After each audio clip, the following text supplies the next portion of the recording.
반갑습니다, 프로맨님들. 오늘 저희 스튜디오에 아주 귀한 분 또 오셨습니다. 허건영 전 국방기술 품질 원장님 모셨습니다. 반갑습니다. 네, 반갑습니다. 네.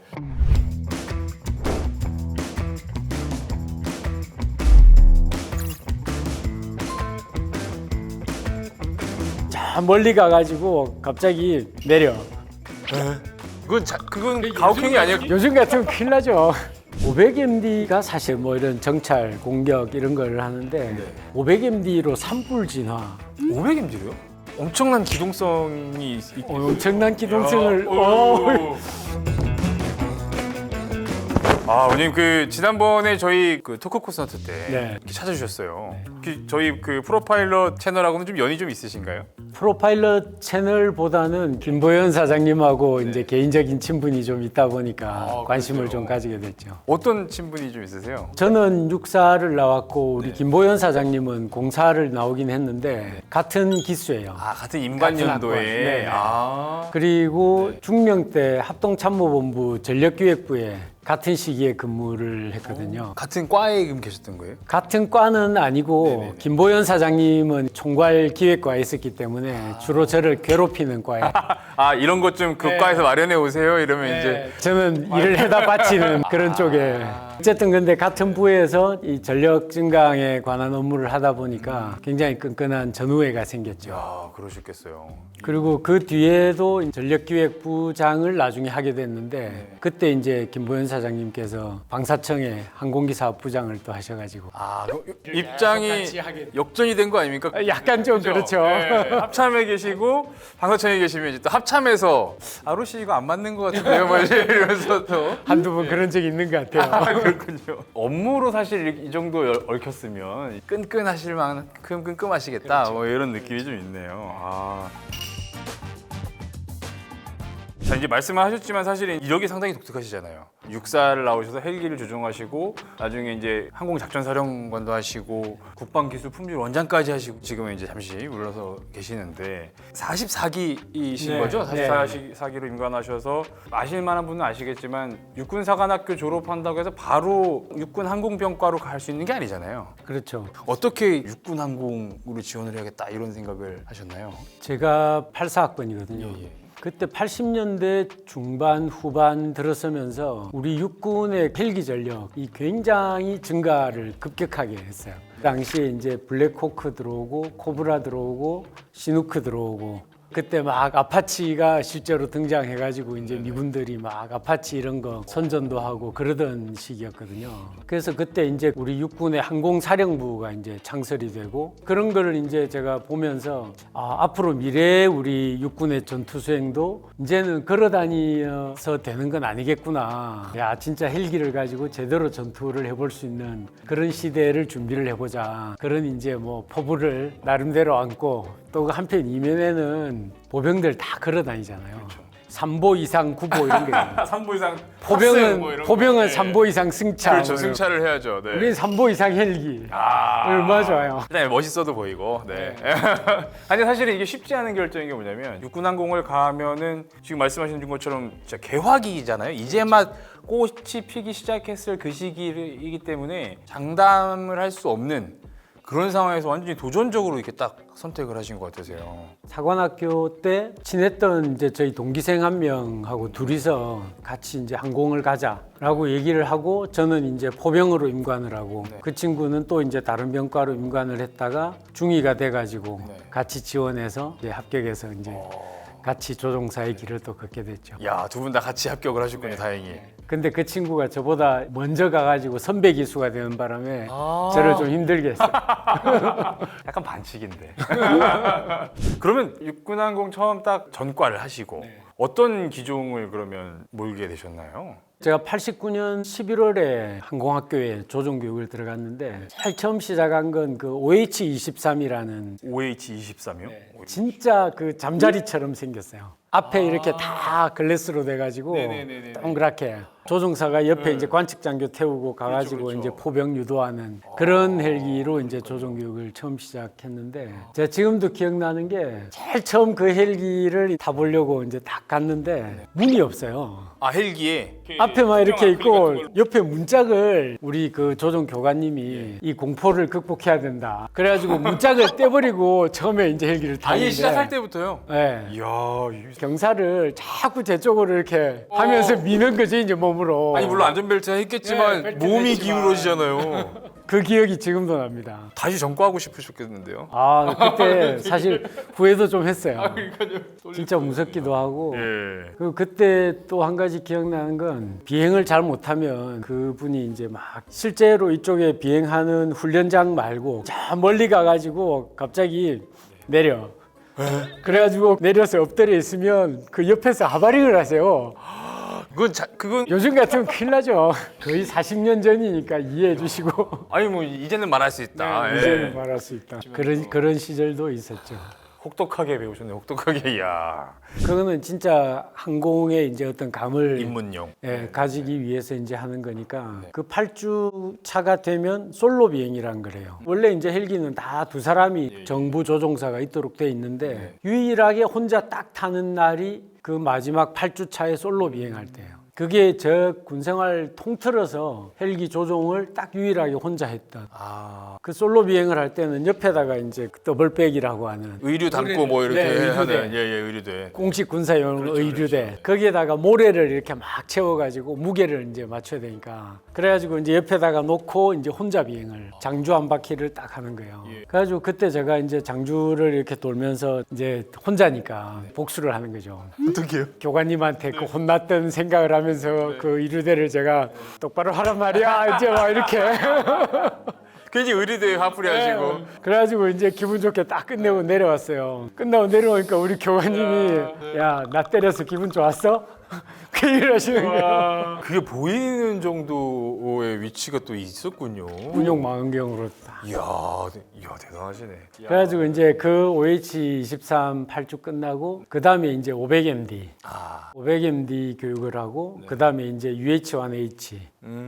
그래서 이제 그때 당시에는 조종 교육이 한 8개월 정도 됐는데 그 3개 기종까지를 하고 헬기 조종사로서의 기본 과정 교육은 끝이 나요. 그럼 그 다음부터는 야전 부대로 가면은 기종에 따라서 이제 기종 전환 교육을 하죠.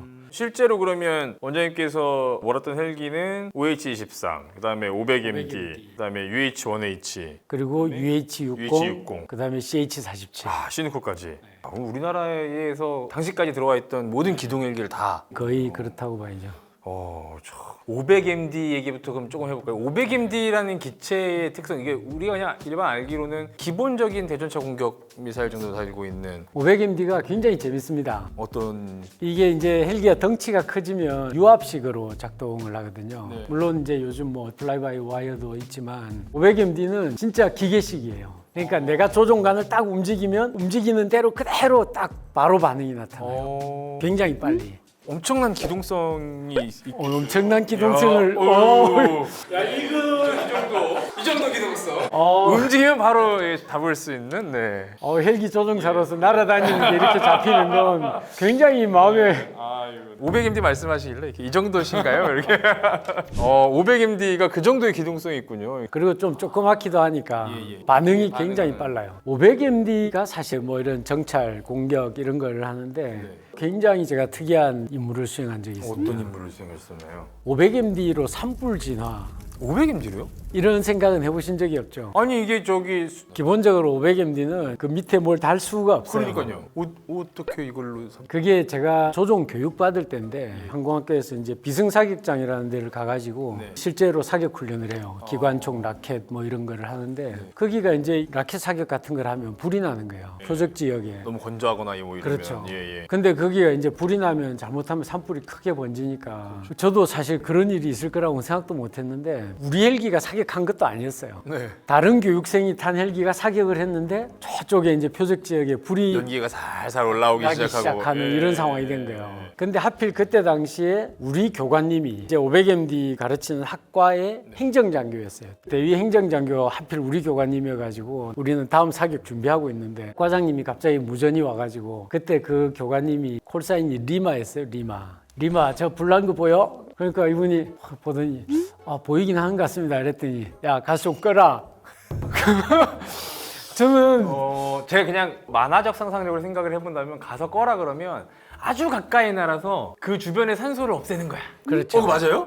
그래서 저도 그건 줄 알았어요. 가가지고 헬기가 바람이 세니까 위에 가가지고 바람을 그럴 것 쫙 같은데? 하면은 산소도 좀 않을까? 없어지면서 바람은 그렇게 꺼지는 건가 보다 하고 그 교관님이 라저 하더니 이제 딱 배열해가지고 가는 거예요. 산불 난 대로. 그래가지고 제가 야 신기한 경험을 하네. 그리고 이제 저는 옆에 앉아서 이제 따라가는 거죠.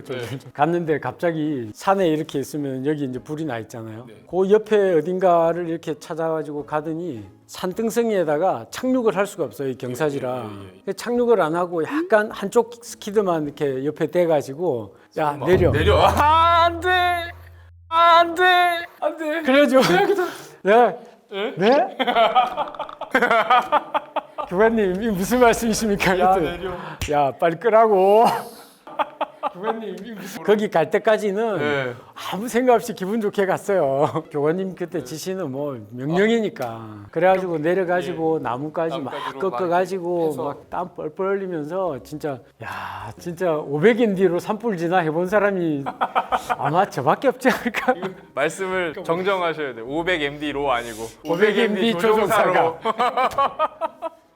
야 이거 진짜 어마어마한 인물을 예 국민의 생명과 재산을 지키는 대한민국 육군입니다, 여러분. 네 대단하면 진짜.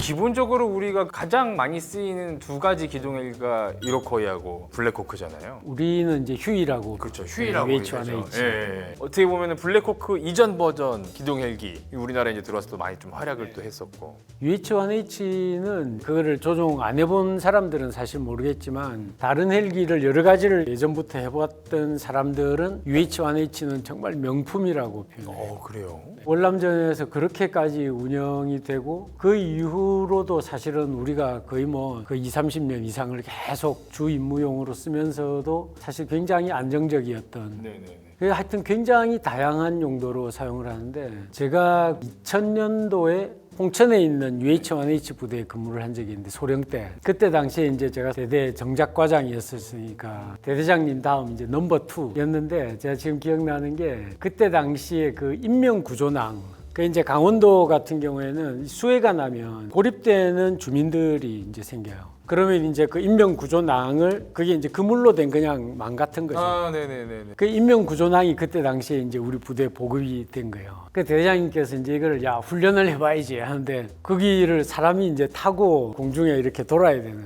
누가 타요? 처음에 불안해지는데. 네. 승무원들이 다 병사거든요. 그렇죠. 병사들한테 이걸 갑자기 타라고 하려니까 다들 이제 막 너무 주저주저하고 그래가지고 할 수 없이 대장님이 이제 또 저를 이렇게 자꾸 쳐다보시길래 할 수 없이 제가 손을 들고 제가 해보겠습니다. 정작과장이 하겠습니다. 이 얘기하신 거예요? 네, 그래서 제가 그 이제 인명구조난 그 그물 안에 이제 들어가가지고 헬기 밑에 이제 대롱대롱 매달려가지고 장주를 이렇게 공중으로 이게 그 세장 같이 생긴 거죠? 네, 세장인데 그게 이렇게 딱 안정적인 재질도 아니고 진짜 그물 막 휘청휘청하는 그물 그냥 망이에요. 거기에 그냥 들어가가지고 공중에 이게 날아가면 이게 계속 바람이 그렇죠. 아니 그리고 이제 가면서 얘 밑에는 추처럼 또 따로 이렇게 그렇죠. 이 헬기 조종보다 이게 더 살 떨리셨겠는데요. 이거. 아 그때가 아주 근데 그거를 하고 나니까 아우 이 보람이 어떤 보람이 있으시던가요? 일단 내가 안 죽고 살아 돌아왔구나. 그리고 이제 부대원들이 그 다음부터 정작과장이 그래도 솔선수범하니까 부대에 영이 살든가요? 이렇게 좀. 좋아졌죠. 야, 500md와 UH1H가 이 정도면 나머지 두 기종은 또 기대가 됩니다. 네. 지금 너무 원초적인 이 경험담들에 저희의 그 웃음꽃은 이렇게 활짝 폈는데 돌이켜 생각하면 진짜 아찔하기도 하고 안타깝기도 하고 막 하네요. 그리고 이제 블랙호크부터는 사실은 대단히 인원들을 또 수송할 수 있고 이제 이런 여러 가지 임무 멀티롤을 좀 할 수 있잖아요. 블랙호크를 모셨던 데는 언제예요? 이제 좀 그 임무 이후셨을 것 같은데. 블랙호크는 제일 이제 중점적으로 운영을 하게 된 건 제가 이항공 여단장이라는 걸 하면서 거기는 이제 우리가 가지고 있는 지휘용 말고 나머지 모든 UH-60이 그 이항공 여단 예하 부대로 다 있어요. 그래서 그 전체 이제 UH-60 부대들을 실제로 이제 운영을 해보게 됐죠. 굉장히 다양한 임무를 많이 했지만 기억에 남는 건 이제 공중강습 훈련. 진짜 대규모 공중강습 훈련을 그 전체 UH-60하고 CH-47까지를 다 포함해서 거기다가 이제 미군들까지 UH-60, 시누크까지 다 같이 들어와 가지고 대규모 공중강습 훈련을 연합으로 이렇게 한. 우리 그 영화에서 보는 헬리본 작전 막 이런 걸 진짜 실제로 딱 하신 거 아니에요? 네. 이제 뭔가 좀 멋있고 막 폼이 나고 딱 이런 임무. 더구나 그거는 이제 야간에 하니까 야간에 그런 훈련을 한번 해보고 나면 조종사들이 자신감이 생겨요. 그때 제가 사실 이제 좀 느꼈던 것 중에 하나가 미군들하고 어쨌든 작전을 하려면 이게 소통이 돼야 되는데 이 언어의 장벽이 확실히 무시하지는 못해요.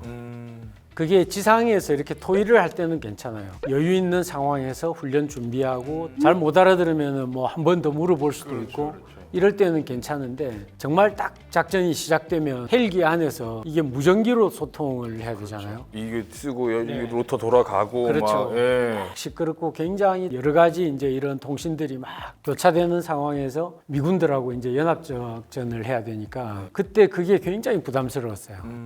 딱 계획한 대로 잘 진행이 되면 교신 내용으로도 충분한데 그게 안 되고 우발 상황이 생겼다. 그럴 경우에가 제일 문제예요. 근데 사실은 모든 실제 작전에서는 100% 우발 상황이 다 생길 수밖에 없잖아요. 생기죠. 생긴다고 가정하고 사실 또 훈련도 해야 되고. 예. 그래서 조종사들한테 계속 영어 공부를 해야 된다. 우리가 그 전시되면 어쨌든 연합항공사령부 구성을 해서 훈련을 작전을 또 하니까. 네. 여단장이셨으니까 전체적으로 그 작전도 책임지셔야 되니까 더 그런 이제 느낌을 좀 많이 받으셨던 것 같군요. 시누크는 그러면 그 이후에 조종을 해보신 건가요? 시누크는 사실은 그 전이었어요. 아 그래요? 94년도에 미국의 그 고등군사반 교육, 이제 헬기 중대장이나 대대장이 돼서 그 헬기를 실제로 이제 전술적으로 잘 운용할 수 있도록 만들어주는 어드밴스드 코스라고. 거기를 제가 94년도에 한 5개월 정도 다녀와서 95년도에 시누크 부대로 제가 근무를 하러 가게 된 거예요. 갑자기 저 500md 요만한 거 몰고 UH1H 몰다 이제 갑자기 저 대형 버스 딱 몰게 되신 거네요. 너무 느낌이 다르셨을 것 같아요. 어떠셨어요 그때? 처음에 시누크를 딱 접했을 때 느낌은 너무 무거워 보이잖아요. 일단 그러니까요. 네. 너무 무겁고 좀 둔하고 약간 이럴 것 같은 느낌을 받았어요. 네. 그런데 실제로 처음에 이제 시누크 조종을 딱 해보니까 그 큰 덩치가 전술 비행을 하면 정말 무서울 정도로 파워가 좋아요. 그래요.